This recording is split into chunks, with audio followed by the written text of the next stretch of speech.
মই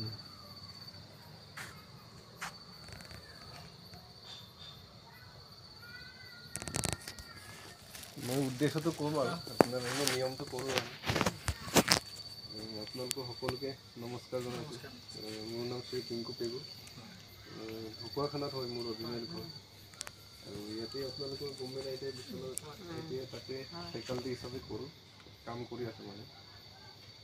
আৰু মই এটা অভিযানৰ কাৰণে আহিছিলোঁ, ঘৰে ঘৰে তেনেকৈ কোনো অনুষ্ঠান প্ৰতিষ্ঠানটো যেনেকৈ সময় মিলে শিক্ষা, পৰিৱেশ, শান্তি আৰু একতা এইকেইটাৰ উদ্দেশ্য লৈ মানে প্ৰত্যেক দিনে ন্যূনতম এজোপাকৈ গছ ৰুওঁ।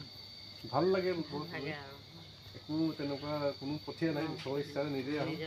মানে 24 ঘণ্টাৰ মূৰত এজোপা মানে মিনিমাম, কেতিয়াবা বেছিও হয়, 10 জোপা 20 জোপা হয়, মানে যিমানটো পাৰে কেপাচিটি অনুসাৰে সময় মিলাই এনেকৈ হয়। সেইকাৰণে ৰাতি হৈ যায় কাৰ্যসূচীবিলাক, দিনত ইফালে অফিচ থাকে, সময় নিমিলেগৈ মানে তেনেকুৱা আৰু গছ ৰুই ভাল লাগে। সকলোৱে এতিয়া আপোনালোকে কেম্পাছত মানে অন্তত বহুতখিনি গছ দেখা পাইছোঁ। অকণমান আগত আমি আলোচনা কৰিছিলোঁ, আজিৰ পৃথিৱীত চাওকচোন, শিক্ষিত মানুহৰ ঘৰত গছ নাই, ডিগ্ৰী থকা মানুহৰ ঘৰত গছ নাই, ডিগ্ৰী নথকা মানুহৰ ঘৰত গছ আছে। মানে পাৰ্থক্যটো চাই নাই, শিক্ষিত মানে গছ ধ্বংস কৰিবৰ কাৰণে তেতিয়াহ'লে শিক্ষিত হৈছে নেকি, এনেকুৱা এটা প্ৰশ্ন চবৰ মনত আহিছে। এতিয়া যোৱা বছৰতকৈ এইবছৰটো গৰম বেছি হ'ব, গৰমটো বাঢ়ি বাঢ়ি গৈ আছে। এনেকুৱা যদি বাঢ়ি গৈ থাকে, আমাৰ এই ঘৰ, টকা পইচা, ধন এইবোৰ মানে ছেকেণ্ডত উৰি যাব। এই ছেকেণ্ডৰ পৰা যদি উৰাবলৈ যদি নিবিচাৰে, যদি বচাব বিচাৰে, তেতিয়াহ'লে আমাক গছ লাগিব। মানে আপোনালোকেও এতিয়া কেম্পাছটো যদি আৰু গ্ৰীণ হৈছে, সেউজীয়া হৈছে, আৰু কৰক। তো তেনেকুৱা তাৰে উদ্দেশ্য লৈ আহিছিলোঁ। সকলোৱে ঘৰে ঘৰে যদি আপোনালোকৰ কেম্পাছৰ দৰে বেলেগ মানুহবিলাকো যদি তেনেকৈ যদি ৰাখে, হয় ঘৰো লাগিব, গাড়ী মটৰ চব লাগিব, কিন্তু দুই এজোপা নিজৰ কাৰণেতো ৰাখক ন। কাৰণ তেওঁলোকেতো এতিয়া বহুত শিক্ষিত বুলি চিঞৰ বাখৰ কৰি থাকে, কিন্তু তেওঁলোকক বতাহটো অক্সিজেনটো কোনে দিব? আপোনালোকৰ পৰাই লৈছে ন। তেওঁলোকৰ ঘৰত গছ নাই নহয়, আনৰ পৰাহে লৈছে। ধাৰুৱাটো তেওঁলোকে ন, কিহৰ শিক্ষিত?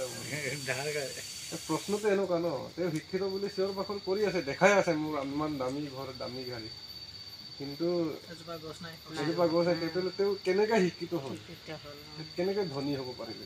ধনী লিষ্টত নাই না, ধনী আপোনালোকেহে, গাঁৱৰ মানুহে। কাৰণ গছ থাকিলেহে মানে মানুহ থাকিব বা জীৱ থাকিব।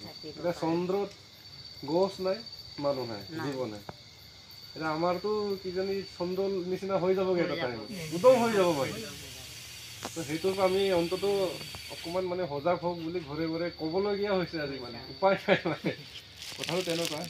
আৰু ছেকেণ্ড কথা হ'ল মানে কি, আপোনাৰ মা আৰু দেউতা, ককা আইতা যিহেতু পৃথিৱীত নাই, তেওঁলোকৰ নামত, তেওঁলোকৰ আত্মাৰ সদ্গতিত এই আমলখি গছ এজোপা মোৰ ফালৰ পৰা আপোনালোকে সকলোৱে মিলি ৰুই থৈ যাম।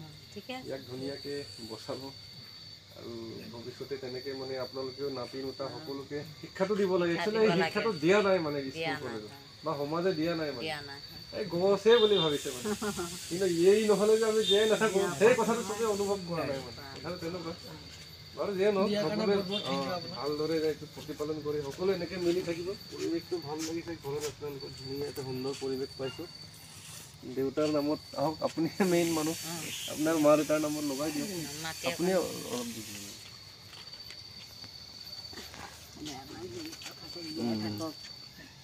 ঠিকে আছে, আপোনালোকক সকলোকে ধন্যবাদ দেই। আপোনাৰ প্ৰচেষ্টা জাৰি থাকক। ঠিক আছে।